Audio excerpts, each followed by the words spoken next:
استقر النادي الإسماعيلي على تعيين عبد الحميد بسيوني نجم الزمالك والإسماعيلي ومنتخب مصر الأسبق في مهمة المدير الفني لفريق الكرة خلال الفترة المقبلة خلفا لطارق العشري.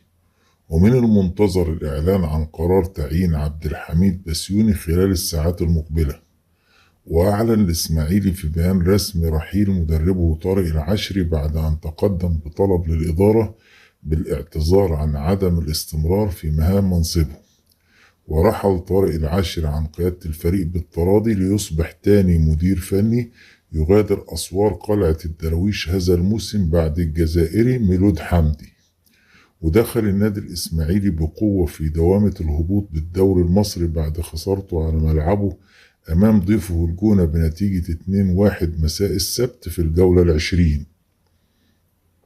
ويقبع الإسماعيلي في المركز 21 للدوري المصري برصيد 11 نقطة.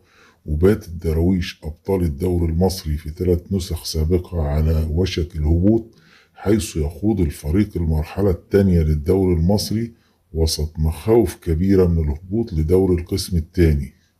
وسيتم تقسيم الفرق المشاركة بالدوري المصري إلى مجموعتين في الدور الثاني، حيث تضم مجموعة الهبوط 14 فريق تشارك بنفس رصيدها التي جمعته في الدور الأول.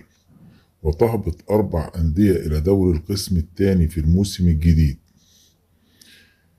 وأشار إلى أن النادي الإسماعيلي يعاني إيقاف القيد هذا الموسم، ويخوض منافسات الدوري المصري بفريق أغلب قوامه من الشباب من قطاع الناشئين بسبب إيقاف القيد بقرار من الاتحاد الدولي الفيفا.